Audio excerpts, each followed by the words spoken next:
तो गर्मियों का बेस्ट खाना होता है दाल रोटी या फिर दाल चावल। हल्का फुल्का से ये खाना सभी को पसंद आता है।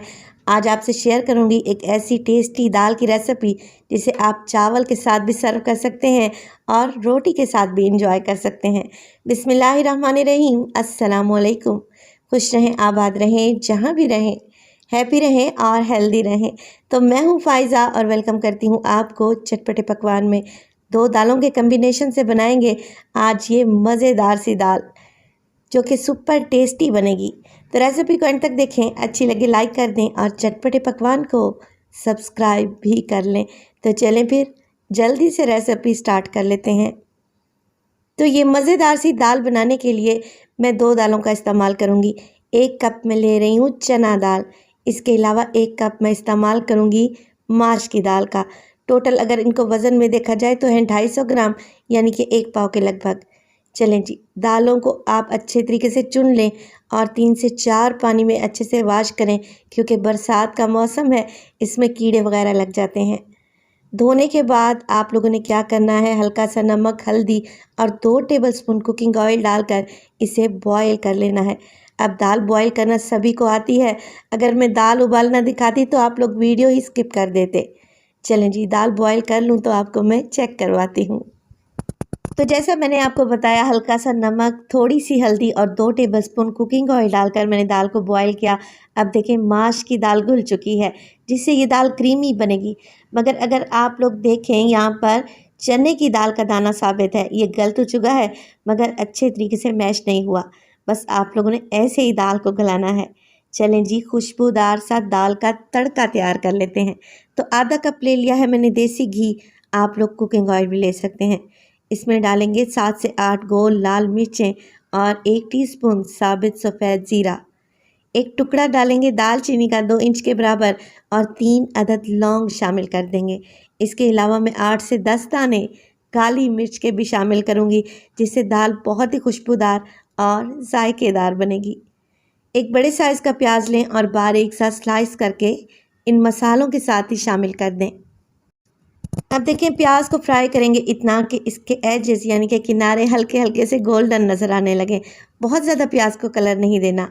जैसे ही हल्का से ये गोल्डन पड़ने लगे, इसमें डालें 1 टेबलस्पून अदरक और 1 टेबलस्पून लहसुन का पेस्ट। तो ये फ्रेश ही आप लोगों ने डालना है। असल में जो 2 दालें मैं इस्तेमाल करने लगी हूँ ना, माश की दाल और चना दाल, ये तासीर में दोनों ही बादी होती हैं, तो अदरक का इस्तेमाल लाजमी कीजिएगा। तो अदरक लहसुन के पेस्ट को भी 2 मिनट के लिए लाजमी फ्राई करें दाल में, इससे जायका भी बढ़ेगा और दाल में अच्छी खुशबू आएगी। जैसे ही हल्का सा गोल्डन कलर आया अदरक लहसुन पर, 2 बड़े साइज़ के टमाटर को मैंने मिक्सी जार में डालकर पेस्ट बना लिया था, ये शामिल कर देंगे और मिक्स करेंगे। देखिए, मैं टमाटर के साथ ही पाउडर मसालों का इस्तेमाल करती हूँ ताकि मसाले हमारे जले नहीं। तो मैं डालूँगी इसमें नमक, तकरीबन 1 टीस्पून। दाल को बॉयल करते वक्त भी मैंने नमक डाला था। 1 टेबलस्पून डाल दूँगी इसमें धनिया पाउडर, इसके अलावा हाफ़ टेबल स्पून लाल मिर्च का पाउडर, 1/4 टीस्पून कश्मीरी लाल मिर्च, जिससे कलर बहुत ही खूबसूरत आएगा। है तो डाल दें, नहीं तो स्किप भी कर सकते हैं।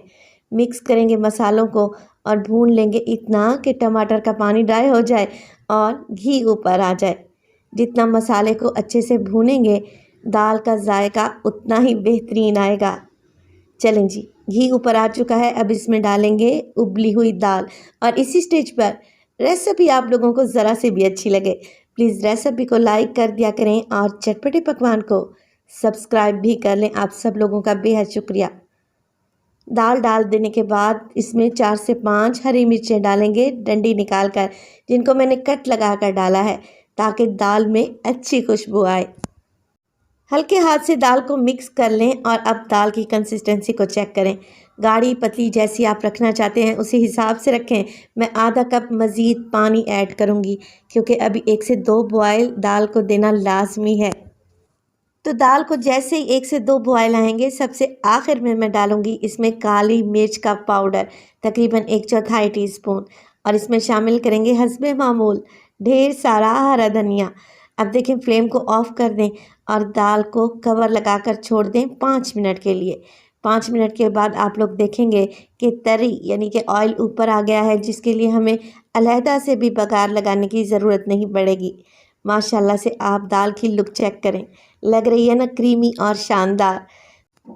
तो इंशाल्लाह ये दाल बहुत ही ज़बरदस्त और खुशबूदार बनेगी, जो कि जायके में भी बेहतरीन होगी। अगर आप लोगों ने इससे पहले इन दो दालों का कम्बिनेशन नहीं बनाया तो मेरे कहने पर बना कर देखें, इंशाल्लाह ताला दाल बहुत ही जायकेदार होगी। रेसिपी बनाएं और अपना फीडबैक दें। आपके प्यारे प्यारे कमेंट्स का मुझे इंतज़ार रहेगा। रेसिपी अच्छी लगे लाइक कर दें, चटपटे पकवान को सब्सक्राइब कर लें और अपने फैमिली और फ्रेंड्स में भी शेयर किया करें।